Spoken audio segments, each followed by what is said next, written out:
Assalamualaikum warahmatullahi wabarakatuh. Perkenalkan, saya Feni Oktaviana, pengajar biofarmasetika dari Institut Ilmu Kesehatan Baktiwiyata Kediri. Pada kesempatan kali ini, saya akan menjelaskan mengenai clearance atau pembersihan obat. Ekskresi obat utuh terjadi pada banyak organ, yaitu bisa melalui empedu, feses, keringat, air mata, saliva, air susu ibu, dan ekspirasi dalam bentuk gas seperti pada bagan tersebut. Dari semua jalur ekskresi tersebut, yang dominan adalah ekskresi obat melalui ginjal, sehingga dalam konsep clearance, ekskresi obat melalui organ non-ginjal dapat diabaikan karena jumlahnya relatif kecil jika dibandingkan dengan ekskresi ginjal atau renal.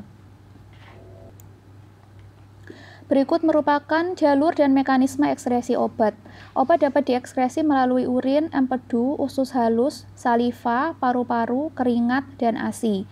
Jalur mekanismenya dapat melalui filtrasi glomerulus, sekresi aktif, difusi pasif, transport aktif, dan tubulus. Nah, sebagai contoh kita mengambil sampel pada urin. Sebagian besar obat yang diekskresi melalui urin adalah obat dalam bentuk bebas. Sedangkan obat-obatan yang diekskresi dalam bentuk keringat merupakan asam dan basa organik lemah dan juga tiamin atau B1. Kemudian obat-obatan atau senyawa yang diekskresi melewati paru-paru diantaranya adalah kamfor, minyak asiri, dan amonium klorida.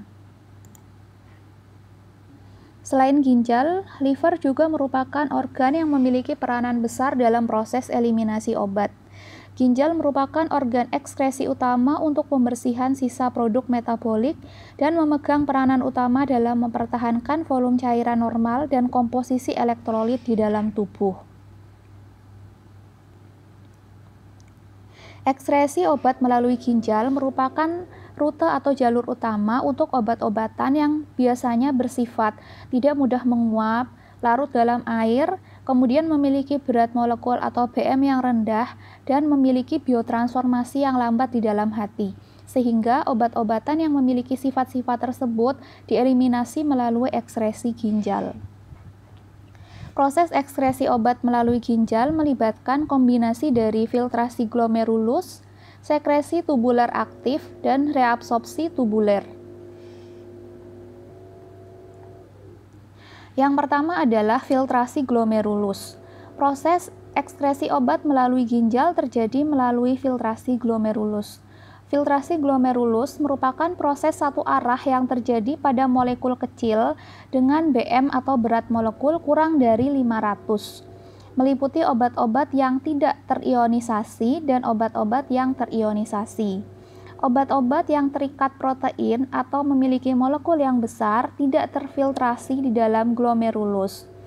Maka gaya penggerak utama untuk filtrasi glomerulus ini adalah tekanan hidrostatik dalam kapiler glomerulus. Laju filtrasi glomerulus yang biasa kita sebut dengan GFR diukur hanya menggunakan suatu senyawa yang dieliminasi hanya melalui filtrasi glomerulus. Senyawa tersebut yaitu inulin dan kreatinin. Senyawa ini tidak direabsorpsi dan tidak disekresi. Proses ekskresi obat melalui ginjal yang kedua adalah melalui sekresi tubuler aktif. Sekresi tubuler aktif merupakan proses transport aktif, sehingga sekresi ginjal aktif merupakan suatu sistem yang diperantarai pembawa yang memerlukan masukan energi.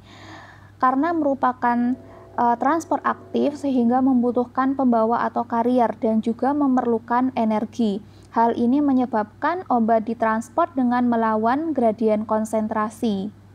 Sehingga laju sekresi tubular aktif akan bergantung pada aliran plasma ginjal. Obat-obat yang umum digunakan untuk mengukur sekresi tubular aktif meliputi asam para-aminohipurat dan iodopiraset. Kedua senyawa ini difiltrasi melalui glomerulus dan disekresi oleh sel tubulus. Ikatan obat protein sangat kecil pengaruhnya pada waktu paruh eliminasi obat yang ekskresi utamanya melalui sekresi aktif. Proses ekskresi obat melalui ginjal selanjutnya adalah melalui reabsorpsi tubuler. Reabsorpsi tubuler terjadi setelah obat difiltrasi melalui glomerulus dan merupakan proses aktif atau pasif. Sehingga reabsorpsi tubuler ini bisa merupakan suatu proses transport aktif atau difusi pasif. Reabsorpsi obat-obat yang bersifat asam lemah dan atau basa lemah dipengaruhi oleh pH cairan dalam tubulus ginjal dan juga pK obat, sehingga akan menentukan persen obat terionisasi dan persen obat yang tidak terionisasi. Bentuk yang tidak terionkan secara umum lebih larut pada lemak dan mempunyai permeabilitas membran yang lebih besar. Proses reabsorpsi dapat menurunkan ekskresi obat secara signifikan tergantung pada pH cairan urin dan pKa obat.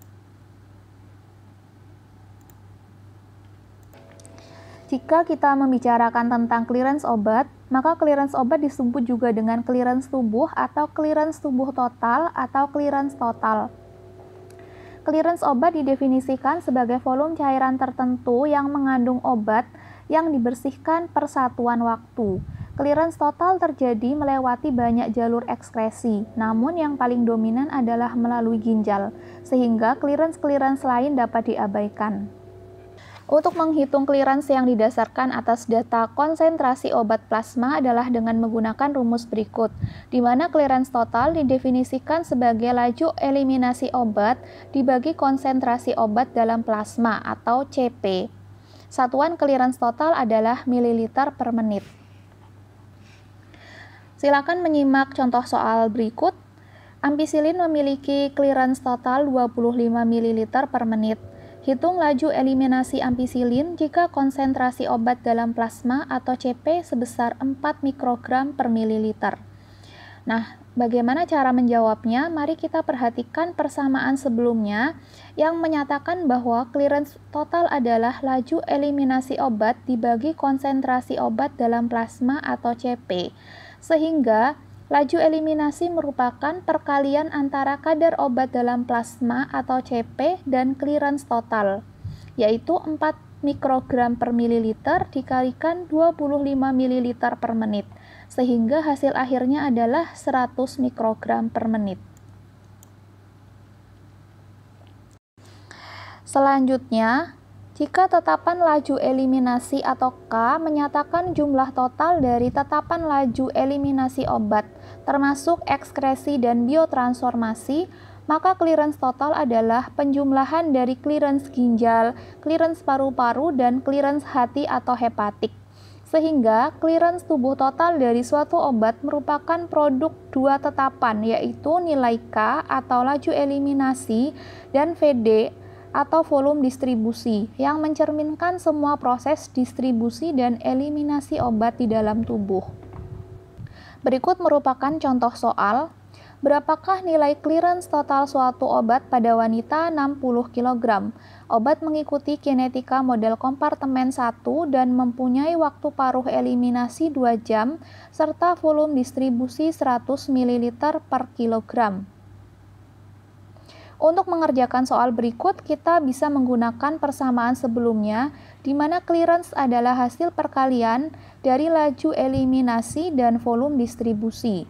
Pada soal, untuk mendapatkan nilai laju eliminasi atau K, maka perlu menggunakan persamaan 0,693 dibagi waktu paruh eliminasi atau T setengah, sehingga clearance total adalah 0,693 dibagi T setengah dikalikan nilai VD atau volume distribusi. Karena volume distribusi yang diketahui adalah nilai per kilogram tubuh manusia, maka untuk wanita dengan berat 60 kg, VD perlu dikalikan 60 kg. Sehingga total nilai clearance adalah 2079 ml per jam.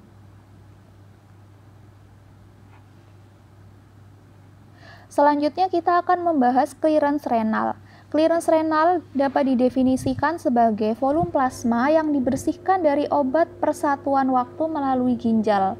Lebih sederhananya, clearance renal merupakan laju ekskresi obat melewati urin atau DDU per DT dibagi konsentrasi obat dalam plasma atau CP. Pada persamaan lainnya, clearance renal adalah perkalian dari QU atau laju aliran urin dengan CU atau konsentrasi obat dalam urin dibagi dengan kadar obat dalam plasma. Kemudian kita akan melihat hubungan clearance terhadap waktu paruh eliminasi dan volume distribusi. Waktu paruh suatu obat dapat ditentukan jika nilai clearance dan volume distribusinya diketahui. Clearance total adalah laju eliminasi dikalikan dengan volume distribusi. Kemudian, laju eliminasi adalah nilai tetapan 0,693 dibagikan dengan waktu paruh atau tes tengah eliminasi. Dari dua persamaan tersebut dapat kita substitusi sehingga menghasilkan persamaan clearance total sama dengan 0,693 dikalikan volume distribusi dibagi dengan waktu paruh atau tes tengah eliminasi.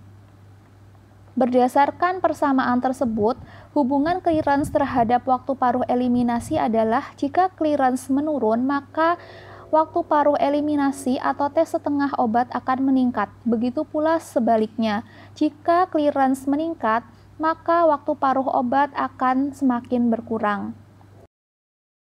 Demikian materi yang bisa saya sampaikan, semoga bermanfaat untuk semuanya. Wassalamualaikum warahmatullahi wabarakatuh.